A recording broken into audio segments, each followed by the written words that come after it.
हिंद प्यारे बच्चों, स्वागत है आपका आपके अपने परिवार भारतवर्ष क्लासेस में। तो प्यारे बच्चों, आज हम करने वाले हैं समास चैप्टर को अच्छे से। बच्चा, समास होता क्या है, समास से जुड़े किस प्रकार के प्रश्न आते हैं, इन सभी बातों की चर्चा हम इस वीडियो में करने वाले हैं, जो कि आपके फाइनल एग्जाम 2024 के लिए बहुत ज़्यादा इंपॉर्टेंट है बच्चा।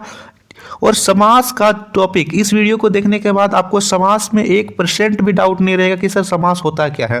तो देखिए बच्चा, सबसे पहले हम समास के बारे में समझ लेते हैं। समास जो है, यदि हम इसका संधि विच्छेद करो तो होता है सम जोड़ आस। सम जोड़ आस यानी समास, यानी कोई भी बड़े शब्द को, कोई भी बड़े शब्दों को एक छोटे शब्द में लिख देना समास कहलाता है। यहां पर जैसे मैंने लिखा राजा का कुमार, मैंने लिखा राजा का कुमार, तो इसको हम लोग कैसे लिख सकते हैं? राजा का कुमार को इसको हम लोग लिख सकते हैं सर राजकुमार, लिख सकते हैं बच्चा। तो राजकुमार, हमने राजा का कुमार, इसमें हमने जो का था उसको हटा दिया, सीधा एक साथ लिख दिया राजकुमार। ठीक है। इसी प्रकार एक शब्द होता है बच्चा, जैसे एक शब्द होता है विद्या के लिए आलय, विद्या के लिए आलय होता है, इसको हम लोग कैसे लिख सकते हैं? ये चैप्टर बहुत ही ज़्यादा इंपॉर्टेंट है बच्चा। कई बार इसमें बच्चे गलती करते हैं। विद्या के लिए आलय, इसको हम लोग समासिक करके लिख सकते हैं विद्यालय, यानी इस पूरे बड़े लाइन को हमने सिर्फ एक शब्द में लिखा विद्यालय। विद्यालय यानी विद्या का आलय। जो भी हमारे वाक्य है, जो कथन है, उसे संक्षेप में लिखना, उसको हम लोग समास कहलाते हैं। उसको हम लोग क्या कहते हैं? समास कहलाते हैं। चलिए, यहां पर बात समझ में आई बच्चा, समास कहलाता है। अब यहाँ पे देखते हैं समास के भेद। समास के कितने भेद होते हैं? लिखिए, समास के भेद। समास के कितने भेद होते हैं? तो समास के कुल 6 भेद होते हैं बच्चा।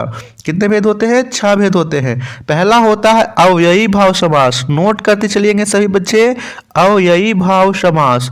अव्ययी भाव समास में क्या होता है कि इसमें मुख्य पद प्रधान होता है, जैसे कि यथाशक्ति, है ना, आभर्षक इत्यादि। दूसरा होता है तत्पुरुष समास। क्या होता है? तत्पुरुष समास। इसमें कारक विभक्ति चिन्हों का प्रयोग होता है, जैसे कर्ता ने कर्म को करण से, है ना, इत्यादि। तीसरा होता है कर्मधारय समास। कर्मधारय समास, जैसे नीला है जो अंबर। चौथा होता है द्विगु समास। पहले आप नोट कर लीजिए, फिर मैं आपको यहाँ पे समझा देता हूँ। द्विगु समास। और यहाँ पे पांचवा होता है द्वंद्व समास, द्वंद्व समास। और छठा यहाँ पर होता है बहुव्रीहि समास। ये समास के 6 भेद होंगे, सभी लिख लीजिए। पहला होता है अव्ययी भाव समास। इसमें उत्तर पद प्रधान होता है, जैसे इसके शब्दों के पहले आपको ये शब्द लिखने को मिलेगा। सब जैसे कोई भी शब्द के पहले आपको लिखा हुआ मिल जाए, अनु या फिर आ या फिर प्रति या फिर हर, तो इन शब्दों में आप कीजिएगा अव्ययी भाव समास। जैसे कि यहाँ पे होगा प्रतिदिन, प्रतिदिन, प्रतिदिन, तो इसमें कौन सा समास है? तो आप बोलोगे सर इसमें अव्ययी भाव समास है। ओके। जैसे आमरण, आ लग रहा है, तो इसमें भी अव्ययी भाव समास है। कुछ और शब्दों को मैं लिख दूं, जैसे मैंने लिख दिया यहाँ पे हरेक, तो इसमें भी क्या है? अव्ययी भाव समास है। बहुत शानदार। दूसरा होता है तत्पुरुष समास। तत्पुरुष समास में क्या होगा? विभक्ति चिन्हों का प्रयोग होगा। तत्पुरुष समास लिख लीजिए, ये भी इंपॉर्टेंट है बच्चा। तत्पुरुष समास क्या होता है और इसके हम कैसे पहचान कर सकते हैं? तो इसको आपको लगेगा कारक चिन्ह। कारक चिन्ह आप कैसे पहचान करिएगा? जैसे होता है कर्ता ने, कर्ता ने कर्म को, नोट कीजिए, कर्ता ने कर्म को करण से या फिर के द्वारा, से या फिर के द्वारा, कर्ता ने कर्म को करण से के द्वारा संप्रदान को के लिए, आगे नोट कीजिए, संप्रदान को के लिए, संबंध का की के और अधिकरण में पर, है ना, ये नोट कर लीजिए। अब हम इसको पहचान कैसे करेंगे कि सर तत्पुरुष समास है? तत्पुरुष समास के यहाँ पर हम कैसे पहचान करेंगे? जैसे मैंने एक शब्द लिखा राजा का कुमार, राजकुमार, हमने एक शब्द लिखा राजकुमार, तो इसमें कैसे होगा? इसका विग्रह कर देंगे तो होगा राजा का कुमार। तो इसमें जो शब्द आप देख रहे हो कि इसमें बीच में आ रहा है विभक्ति चिन्ह, और विभक्ति चिन्ह में आता है तत्पुरुष समास में, तो ये तत्पुरुष समास होगा। आई बात समझ में बच्चा। तीसरा मैंने आपको लिखाया यहाँ पर, तीसरा मैंने लिखाया कर्मधारय समास। तीसरा मैंने क्या लगाया, लिखाया आपको, लिखाया कर्मधारय समास।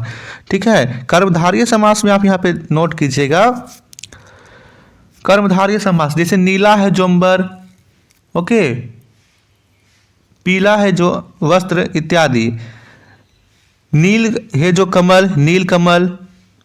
चौथा यहाँ पर होता है द्वंद्व समास। द्वंद्व समास में बीच में योजक चिन्ह लगेंगे, और पांचवा होता है द्विगु समास। द्विगु समास में संख्यावाची होता है।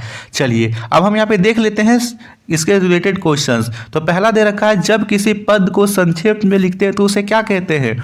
समास, विशेषण, संज्ञा या क्रिया। तो यहाँ पर उसे हम समास कहते हैं। विशेषण जो शब्द संज्ञा की विशेषता बतलाए, संज्ञा किसी भी नाम को कहते हैं, और क्रिया जो काम होता है उसको क्रिया कहते हैं। समास के कितने भेद होते हैं? 4, 5, 6 या 9। तो हमने देखा समास के 9 भेद होते हैं। कौन कौन से होते हैं? अव्ययी भाव, तत्पुरुष, बहुव्रीहि, द्वंद्व, द्विगु और कर्मधारय। तीसरा प्रश्न यहाँ दे रखा है, प्रतिदिन में कौन सा समास है? प्रतिदिन, मैंने आपको बताया कोई भी शब्द के पहले यदि प्रति, आप, हर इत्यादि लगा हो तो वहां पे होगा अव्ययी भाव समास। यहाँ पे सही उत्तर होगा सी, अव्ययी भाव समास।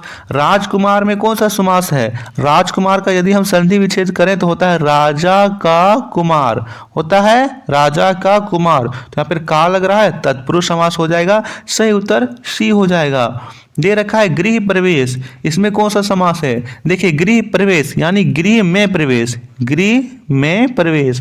तो यहाँ पर भी लग रहा है कारक चिन्ह, गृह में प्रवेश, तो ये भी हो जाएगा तत्पुरुष समास। पहला ही विकल्प सही है।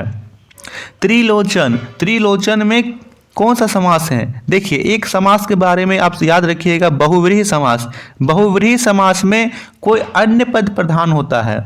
जैसे कि त्रिलोचन का यदि हम विग्रह करें तो त्रिलोचन यानी 3 लोचन वाला, 3 लोचन यानी 3 आंखों वाला। क्या आपने 3 आंखों वाला कोई मनुष्य देखा है? आप बोलो कि नहीं सर, या किसी और के बारे में बता रहा है, यानी ये भगवान शंकर जी के बारे में बता रहा है। तो जो भी किसी अन्य व्यक्ति, अन्य पुरुष, अन्य वस्तुओं की ओर से इंगित करे, इशारा करे, तो वहां पे होता है बहुव्रीहि समास। यहाँ पे सही उत्तर होगा सी, बहुव्रीहि समास। अजात शत्रु में कौन सा समास है? तत्पुरुष, बहुव्रीहि, कर्मधारय या इनमें से कोई नहीं। तो अजात शत्रु, अजात है जो शत्रु, अजात है जो शत्रु, यानी इसमें हो जाएगा कर्मधारय समास। सी सही है। भाई बहन में कौन सा समास है? तो यहां पर लग रहा है योजक चिन्ह, यानी कि यहां पर हो जाएगा द्वंद्व समास। 8वें का उत्तर ए सही है। यथाशक्ति में कौन सा समास है? शक्ति के अनुसार, शक्ति के अनुसार, यथाशक्ति, यथा लगा हुआ है तो यहाँ पर होगा अव्ययी भाव समास। सी सही है, बिल्कुल सही। प्रतिदिन में कौन सा समास है? तो किसी भी शब्द के पहले प्रति लगा हुआ हो तो यहाँ पर होता है अव्ययी भाव समास, सीधा अव्ययी की ओर चल जाएंगे। ठीक है बच्चा, तो ये था समास का कंप्लीट नोट्स, कंप्लीट डिटेल्स। आप लोगों की क्लास कैसी लगी? ज़्यादा से ज़्यादा आप यहाँ पे लाइक कीजिएगा और कमेंट जरूर कीजिएगा। थैंक यू बच्चा।